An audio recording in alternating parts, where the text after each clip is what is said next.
like this one the most. World's most female-friendly airport. Woot woot!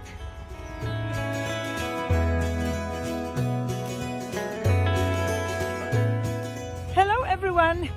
Today we are rediscovering the beauty of Manitoba at St. Andrews Airport.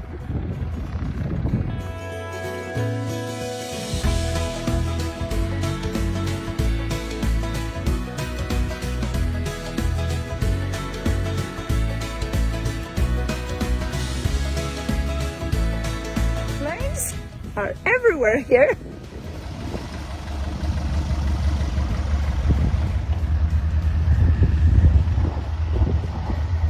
Mario is about to tell me a few facts about this airport. You work here, Mario? Yes, I do. What do you do here? I'm a dispatcher. You're a dispatcher. What does it mean? It means that I am responsible making sure that the airplanes always has fuel and that they go and come safe. And in the end of the day, we'll put them out in the storage.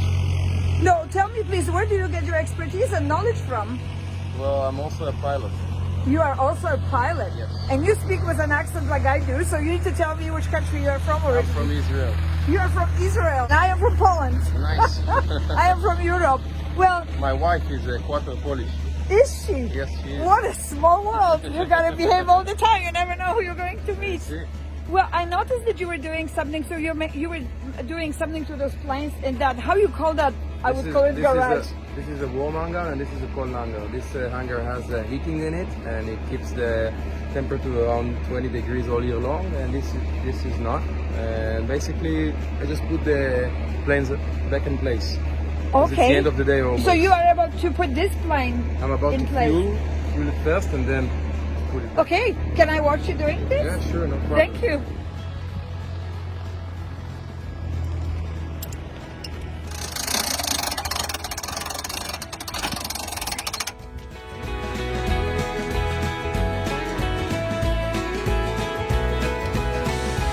Isn't it cool what one can discover in Manitoba?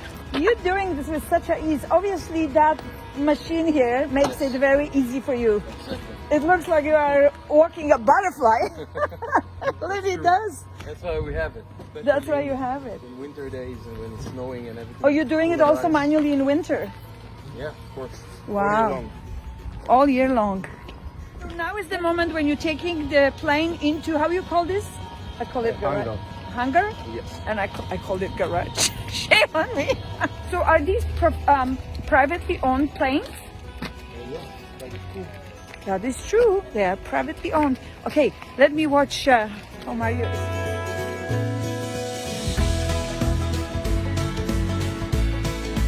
Mario is able to park here 7 of these small planes, and I'm told they are Cessnas. Are all of them are Cessnas?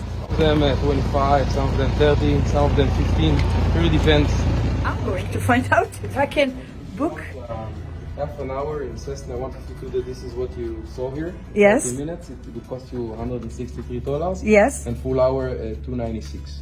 $296 for an hour and $163 Three. for half an hour scenic. So here I am in the lobby at St. Andrews Airport, and this young gentleman, your name is? Daniel, Daniel. And Daniel speaks with nice accent, like I do. thank you. So where is your accent from, Daniel? Israel.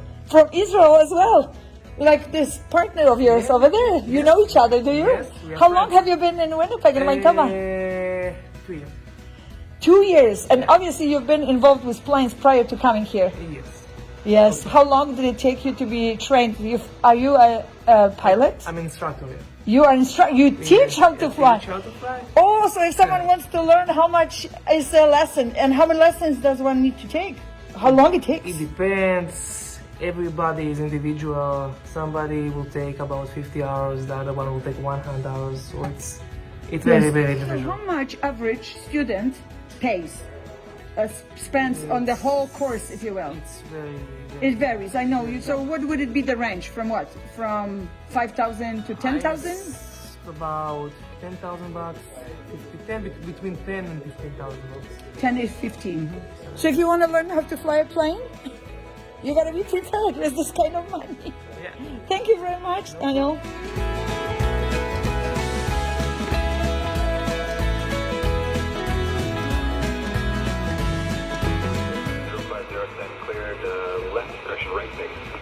Zulu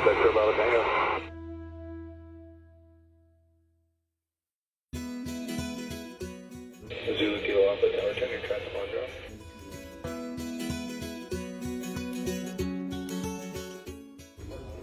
Outside the window, plane. I don't think this one will fly. This one is made out of Lego blocks. Obviously, the plane which is behind me, same as this one and the one behind, are able to take more than 2 or 4 people inside the cabin. Here I actually met 3 young gentlemen, and your name is? Tim. Tim. Tim is the gutsy one who is willing to speak to camera. You know what they do? They're the doctors of the plane. They're actually fixing things, yes? Yes, well, it's actually called aircraft maintenance engineers. That's how it's called professionally. And we go to college for 2 years, and then we apprentice for 2 to 3 years after, and then after that we get licensed, and we can work on them and fix everything. You actually work on very important part of the plane because you're making it safe. That's right, yes. If something is not working well, you're making it possible to work, and then there is trust in your expertise because people actually take this machine plane up into the air, and Yep. their life depends on your specialty. Yeah, the pilots and the passengers. The passengers Yes. trust the pilots, and the pilots trust us with their lives. So the school that you took, the training, is it in Winnipeg somewhere? Yes. At What- Red River College. Red River College. Yes. There we are. So you might want to get involved with planes in all different ways, like Yes. Tim does. Well, do you enjoy your work? Yes, I do. I've been doing it for 15 years. You have experience. Now, do you fly planes as well? I don't know. I actually went for a flight today, but I went with the pilot. Okay. Well, that's something I do usually. I don't fly planes. Thankfully enough, I do other things. That's good. Thank you very much for No telling us how to get knowledgeable and how to be involved in fixing planes. So what's happening with this? What are you checking here? And what is this actually? This is the engine without the cowling on. We are just doing a 100-hour inspection on it. So every 100 hours that the aircraft flies, we have to look at the engines and check that all the components are working fine, make sure nothing's leaking, make sure the wiring is all okay and none of the structure is broken. Yes. So we give the engines a very thorough look. Did you ever have a situation when you discovered something that was not noticed by the pilot, and during the routine checkup, you actually found something being very dangerous? Did you ever had a situation like this?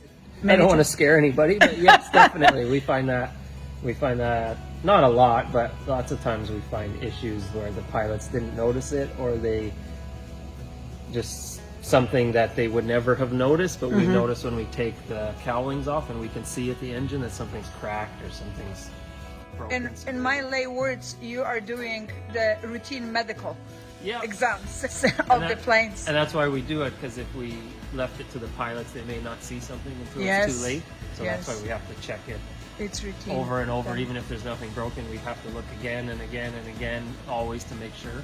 Wow, that's cool. What kind of plane is that? What type of plane? This is a Piper Navajo Well, Piper Navajo. And how Yes. many people can sit in that plane? 9. 9. Yes. Well, it wasn't always ordinary to me, so that's... Yes. So you understand my excitement? Yep. Okay. Okay, here are the stairs. Behave yourself, Zofia. Okay, how come I don't see many seats here? We take them out for the inspection. Oh. Because we have to take all the seats out and we take the whole floor out and everything. Wow. So obviously this plane can be flown by 2 pilots. Yep, 2 or 1. 2 or 1. I'm actually going to sit in a pilot seat. It's so cool. The guys are probably laughing at me, but I'm so excited. I've never been in a plane like this before. Okay, he tells me I can do this. Why?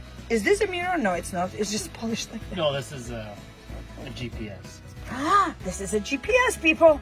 Who knew we will see GPS on this? And this column is called how? Yes, control yoke or control column. And what about all of these things here? I know it'll take us 3 days for you to explain every one of them, but Those are the basic instruments, and these are all the flight instruments. And then these are the engine instruments up there and down across the bottom. so these are That's controllers. These are telling you what's happening with the plane. Yep, yeah. Yes? So this is like navigation, what This direction, part, your altitude, your speed, yeah, climbing rate, and then that's just your typical engine stuff, your RPM, like your car, Wow. your fuel burning, Huh. and this is another GPS. And these things here, what This is we see on the movies being moved. being moved. Yeah, so Yeah. the throttle, and then your propeller angle, and that's your fuel mixture, so your ratio of your fuel going into the engine. On the commercial planes, obviously, it is even more complicated, isn't it? Yes, it is. Yeah. They're So where your interest in planes started? my interest in planes, I think, started that I knew nothing about aircraft, so I was curious of how they work, just like most people are. Yes. And so I decided to choose it as a career to fulfill my knowledge, I guess. Your interest, yeah. My interest, So yeah. does the knowledge about the planes, does it make you feel safer when you're up in the air? No. It's like, Because now I know everything yes, that does happen. I get it to see could go wrong. everything that could go wrong. We hear about it, not just on these planes, but in the whole industry of all the other aircraft. Yes. We hear about not accidents, but incidents. Yes. Whereas people who aren't in the industry don't hear about the incidents. They only hear about major accidents. So Yes. I feel more nervous to fly than normal people. I'm glad he told me this after I've been in one of these small planes. But my dream is to be on a private jet. Oh, yes. I want to fly this. I don't know where and how. I don't need to go fly far. I just want to fly somewhere, like to Brandon or somewhere. To Brandon. Yes. Maybe I should dream big. Maybe it should be Brandon. Yeah. Maybe it should be Las Vegas. It could be Las Vegas. Yeah, Miami. Yeah. Yeah, Miami. I like the idea.